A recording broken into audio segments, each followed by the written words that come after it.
Bienvenue dans votre émission Coffre aux idées. Aujourd'hui, nous avons Davis, Saïda et Guillaume avec nous pour discuter de cette leçon autour du sabbat. La question en ce jour, sommes-nous prêts? Êtes-vous prêts? Nous allons prier avec Guillaume.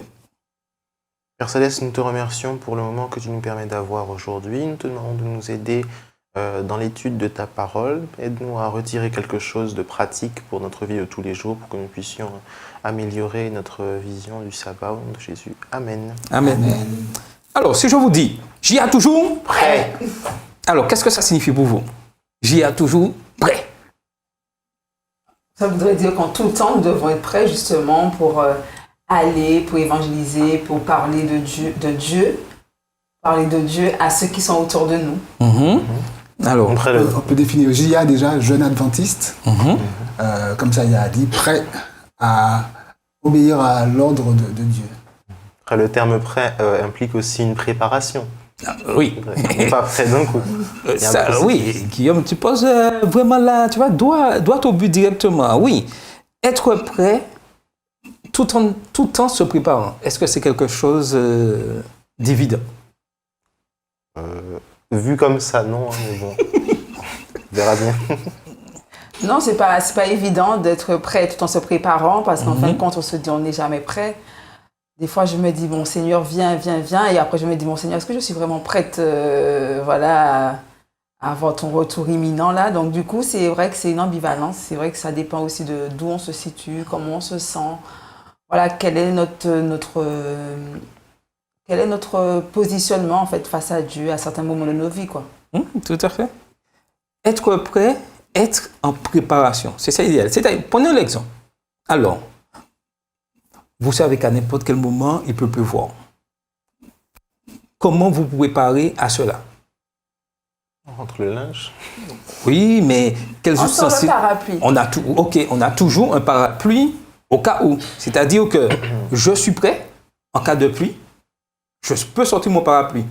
Je suis dans cette préparation. Et dans cette préparation, je me suis armé d'un parapluie au cas où, s'il pleut. C'est pareil. En tant que jeune adventiste du 6e jour, nous devons être prêts. C'est-à-dire pouvoir suppléer les dirigeants lorsqu'ils sont en difficulté. Mais après, est-ce qu'il faudrait toujours qu'on soit avec notre parapluie, qu'il pleuve ou qu'il pleuve pas? Pourquoi pas? Si le parapluie s'il n'est pas embarrassant, si un tout petit parapluie, ça va, il ne nous gêne pas. Vaut mieux même être embarrassé par un parapluie parce qu'il n'a pas plu que d'être mouillé parce qu'on ne s'était pas préparé. Tout à fait. Effectivement, tu as raison. En fait, j'aime bien l'image du parapluie parce que souvent, on a tendance à oublier nos parapluies. C'est-à-dire qu'on arrive à un endroit avec un parapluie, au final, on ne sait pas du tout où est le parapluie. Et dans l'embarrassement, en fait, je me dis, on doit toujours marcher avec Dieu, et ne jamais se sentir embarrassé de sa présence à nos côtés, ni non plus avoir honte de sa présence face à tous ceux qui nous entourent. Donc, l'image du parapluie est je trouve qu'elle est assez pertinente par rapport au fait d'être prêt. C'est en tout temps. Ça me fait penser quand tu parlais de l'image du parapluie. Souvent, quand on rentre à l'endroit, on dépose le parapluie à l'entrée. Des fois, ça arrive de partir, de laisser le parapluie là. Par exemple, à l'église, il y a toujours un parapluie que quelqu'un a laissé là. Personne ne sait c'est à qui. Et voilà, quoi. À chaque fois, souvent dans nos activités, on emmène Dieu avec nous jusqu'à la porte. Et quand on rentre dedans, ben voilà. Tout à fait. Et il y a aussi l'aspect financier. Nous utilisons, et c'est largement conseillé d'avoir des plans d'épargne, de l'argent mis de côté, en cas de difficulté, au cas où, si un événement majeur contraignant arrive, nous avons cette somme pour pouvoir venir. Mais en tant que jeune adventiste du 7e jour, comment être prêt face, je dirais, aux attaques de l'ennemi? C'est une question assez difficile. Parce que c'est souvent, lorsque nous sommes au plus bas, que l'ennemi attaque. C'est souvent quand notre relation avec Christ est un peu en dents de scie que l'ennemi nous attaque. Il ne nous attaque jamais quand on est dans la louange, quand on est dans l'adoration, quand tout va bien, quand Seigneur Jésus, voilà, je t'aime, etc. Il apparaît souvent quand on est vraiment dans le creuset, qu'on est vraiment au plus bas. Du coup, comment être prêt? Il faudrait dire qu'il faut qu'on soit toujours constant, alors que la course chrétienne, c'est vraiment un cheminement. Il y a des hauts, il y a des bas. Et donc, je ne pourrais pas dire qu'on peut être prêt face à l'ennemi. On sait qu'il y a un ennemi qui est là, qui est redoutable et qui cherche à nous dévorer. Mais être prêt, ça veut dire toujours se dire que laisser la place au Seigneur et des fois, on ne laisse pas trop la place au Seigneur, on préfère notre moi qui domine en fait. Étant donné que nous devons être des exemples dans tout ce que nous faisons, et l'exemple suprême, c'est Christ. Et lorsque nous voyons Dieu dans la création, nous voyons que Dieu, lui, il s'était préparé à tout. Oui ou non? Oui. Il s'est vraiment préparé à tout. Il créa les choses en ordre, le premier, deuxième jour, troisième jour, quatrième jour, cinquième jour, sixième jour, septième jour, le jour du sabbat. Tout était parfait, clair, net, le plan était OK. Mais il avait prévu 2 options. Que l'homme reste fidèle ou que l'homme pêche, il serait toujours prêt. Alors, comment appliquer, je dirais, cette planification de Dieu à nos vies aujourd'hui, dans notre fonctionnement, je dirais, de tous les jours? Alors, je vais répondre à la précédente question, si tu permets, concernant être prêt face aux attaques. Comment sommes-nous attaqués par le diable et comment faire pour y faire face? Souvent, grâce aux promesses de Dieu. Donc, pour connaître les promesses de Dieu, il faut étudier la Bible régulièrement.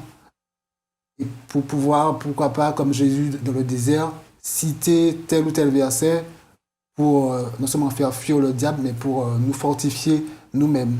Donc, un des moyens de prévention, je dirais, face aux ennemis, face aux attaques de l'ennemi, c'est étudier la parole, avoir les promesses de Dieu en tête et lui faire confiance. OK.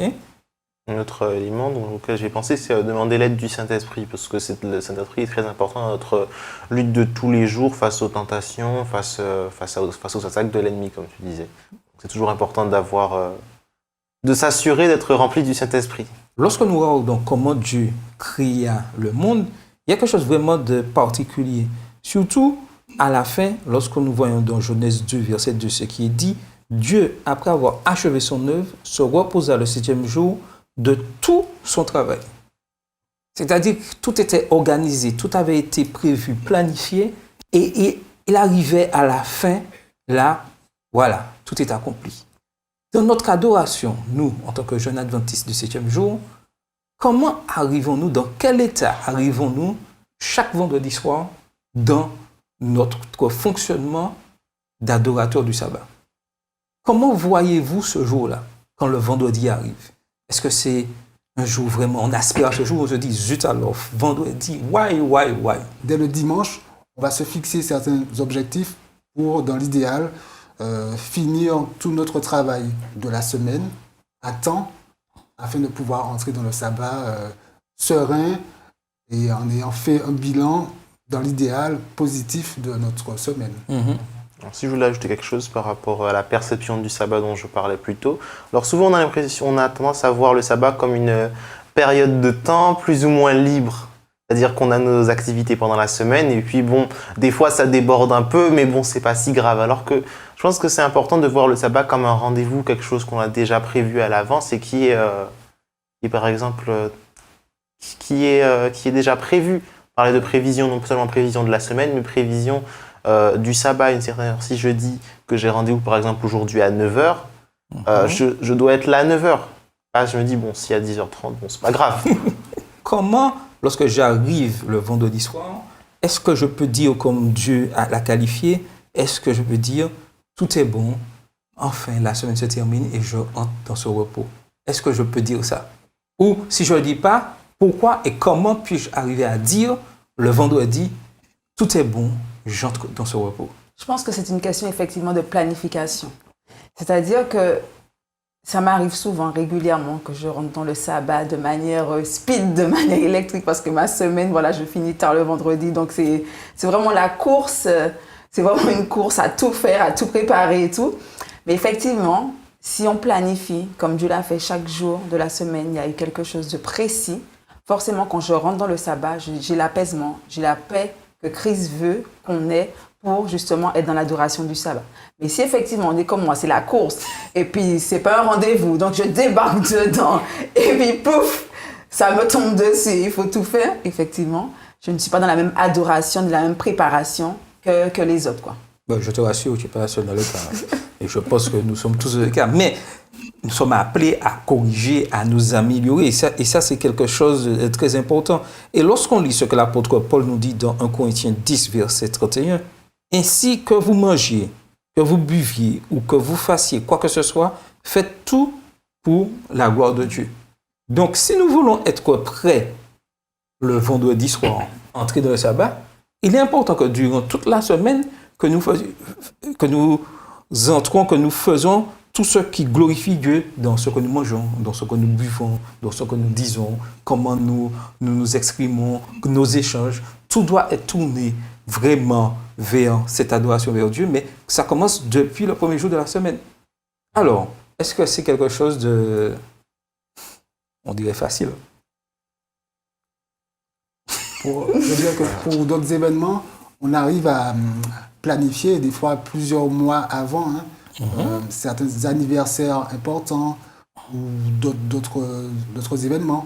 On s'organise parce qu'on est déterminé à ce que le jour J soit une réussite. Donc on pourrait le faire avec de la volonté pour le sabbat. Tout à fait.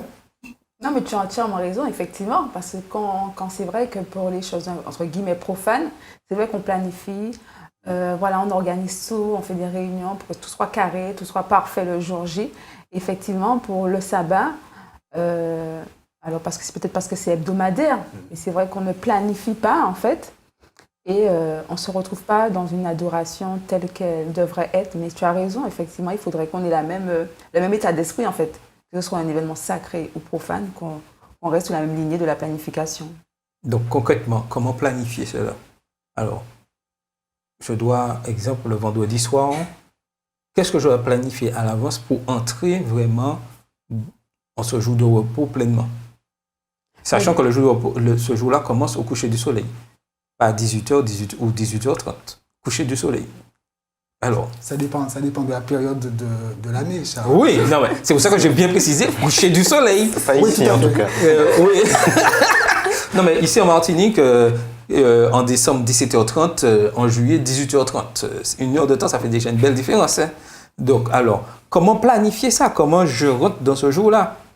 Est-ce que j'arrive là, vendredi soir, sabbat, et puis voilà, Seigneur, nous voilà. En paix, en fait, comme l'a dit Guillaume, il faut réclamer l'Esprit Saint, l'aide du Saint-Esprit, afin de nous permettre de planifier et de rentrer dans le sabbat. Parce que si nous n'avons pas été connectés à Dieu, effectivement, et c'est vrai en fait, moi je vois que quand ma semaine a été éreintante et que j'ai prié de façon tellement sommaire, ça se traduit en fait dans mon adoration du samedi.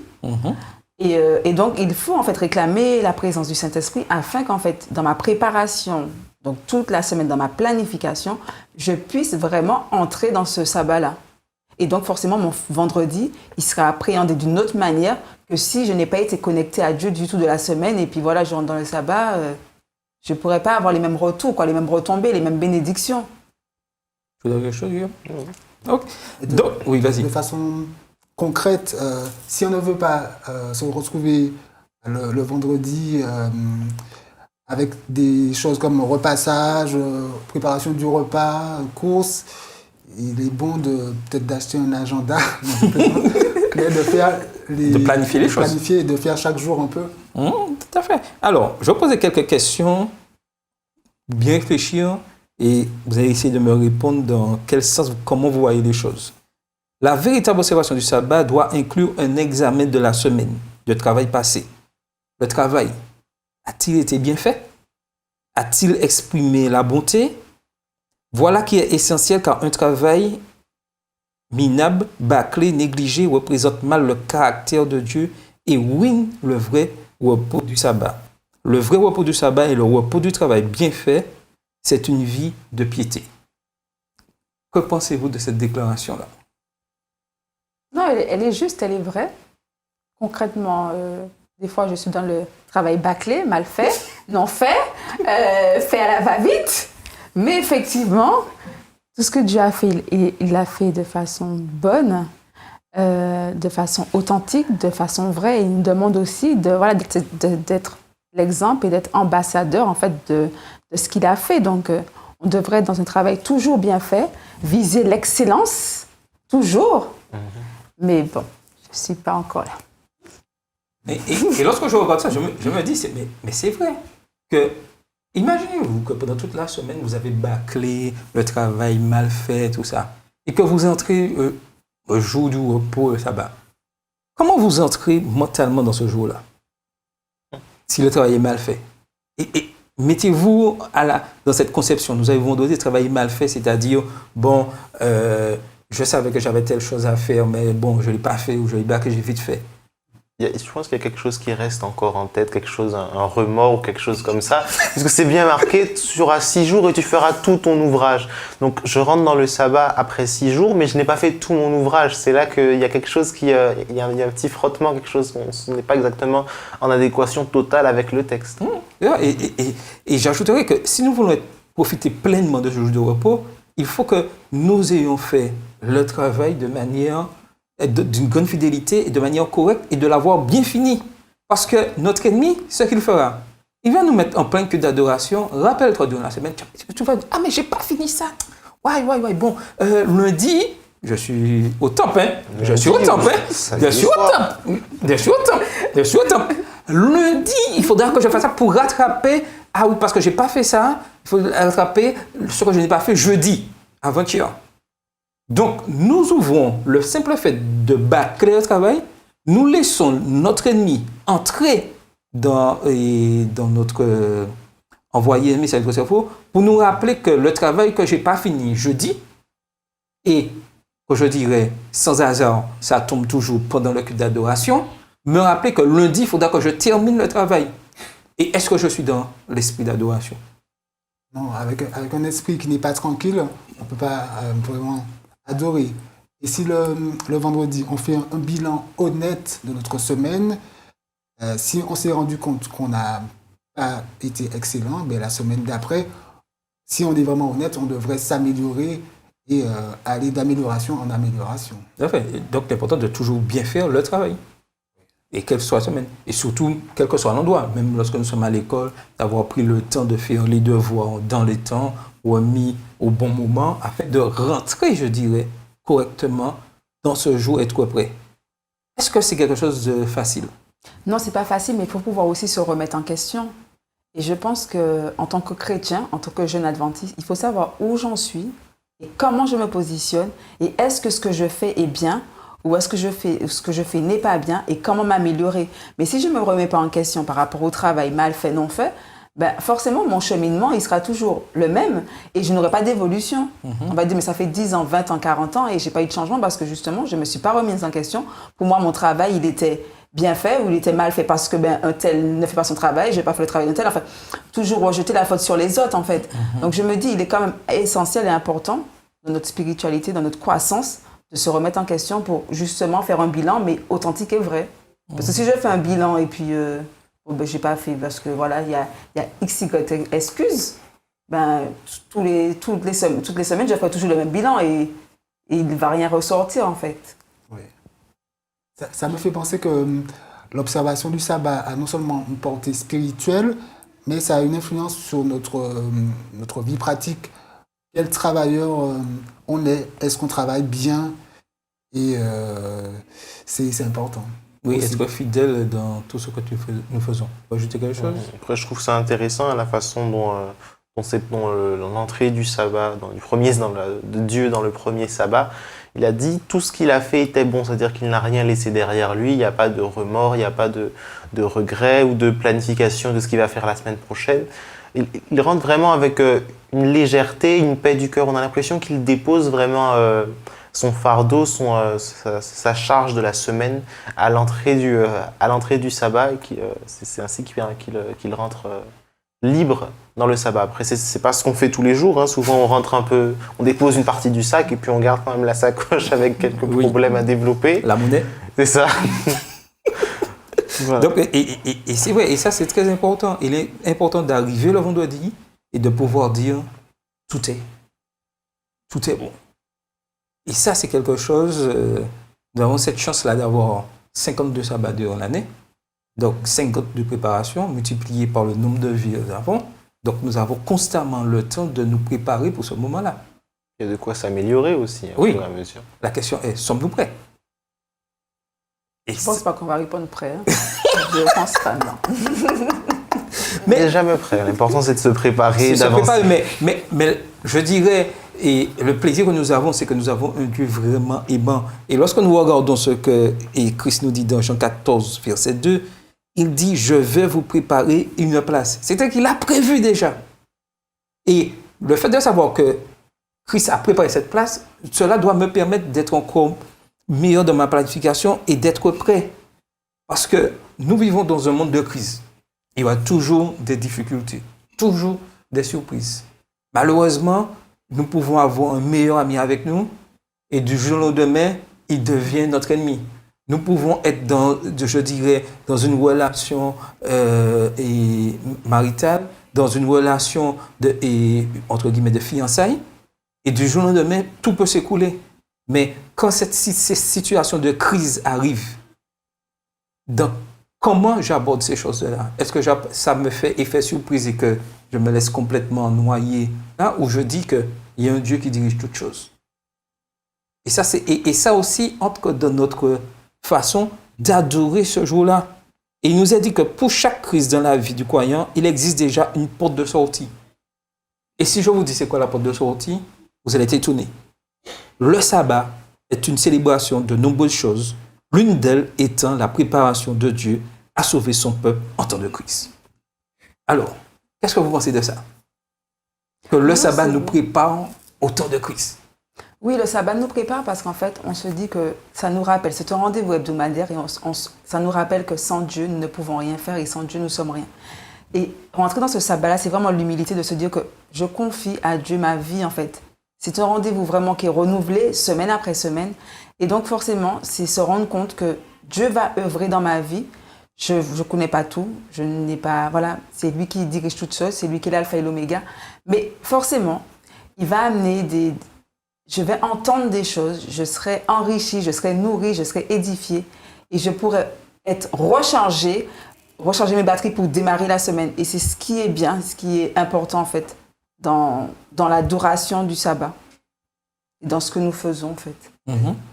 Observer le sabbat chaque semaine, c'est aussi s'entraîner, prendre l'habitude de vraiment déposer tous nos soucis à Dieu, parce qu'on peut avoir un problème le vendredi qui n'est pas résolu, mais pourtant avec Dieu on va réussir pendant les 24 heures du sabbat à l'oublier.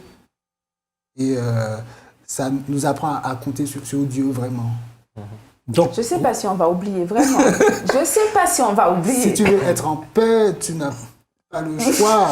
Mais je sais que je vais entendre quelque chose qui va me fortifier, m'aider à tenir bon dans la difficulté. Mais je ne sais pas si je serai amnésique à oublier mon problème.